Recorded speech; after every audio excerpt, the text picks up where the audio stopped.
Hey friends, hey, welcome back to another week of Bible stories. For this entire time, with the exception of Easter, we've been in what's called the Old Testament. Well, now, starting today, we are starting in the New Testament, and we're starting with stories about Jesus. So today, I'm reading a story called He's Here from the Jesus Storybook Bible, and this story is in the Bible in Luke chapters 1 and 2, and it goes like this. Everything was ready. The moment God had been waiting for was here at last. God was coming to help his people, just as he promised in the beginning. But how would he come? What would he be like? What would he do? Mountains would have bowed down, seas would have roared, trees would have clapped their hands, but the earth held its breath. As silent as snow falling, he came in, and when no one was looking in the darkness, he came. There's a picture of the little town of Bethlehem right there in the earth. No one really noticed, but Jesus was here. There was a young girl who was engaged to a man named Joseph. Joseph was the great-great-great-great-great-grandson of King David.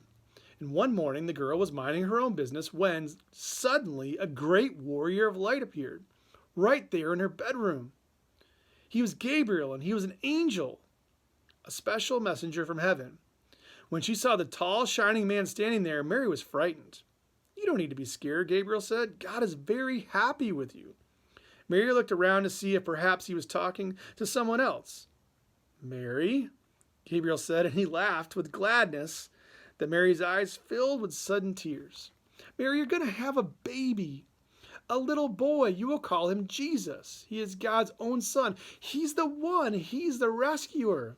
The God who flung planets into space and kept them whirling around and around, the God who made the universe with just a word, the one who could do anything at all, was making himself small and coming down as a baby."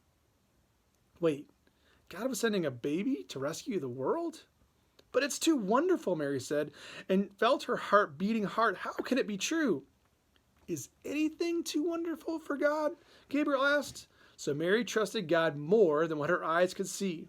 And she believed. "I am God's servant," she said. "Whatever God says, I will do." So there's the angel coming to talk to Mary. And she does not know what to think, but she's willing to trust. So let's see what happens next.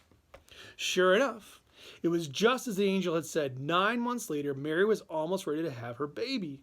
Now, Mary and Joseph had to take a trip to Bethlehem, the town King David was from. But when they reached the little town, they found that every room was full. Every bed was taken. "Go away," the innkeepers told them. "There isn't any place for you." Where would they stay?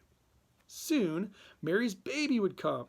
They couldn't find anywhere except an old, tumble-down stable. So they stayed where the cows and donkeys and the horses stayed. There's Mary and Joseph, and they're riding into Bethlehem, and they're having a hard time finding a place to stay. And there, in the stable, amongst the chickens and the donkeys and the cows, in the quiet of the night, God gave the world his wonderful gift. That baby would change the world was born, his baby son. Mary and Joseph wrapped him up to keep him warm. They made a soft bed of straw and used the animal's feeding trough as his cradle. And as they gazed in wonder at God's great gift, wrapped in swaddling clothes and lying in a manger, Mary and Joseph named him Jesus, Emmanuel, which means God has come to live with us, because of course he had. And there's baby Jesus. He's born in the manger with all those animals looking on. And what happens next? We'll have to see tomorrow. Thanks for joining us. We'll see you again soon. Bye-bye.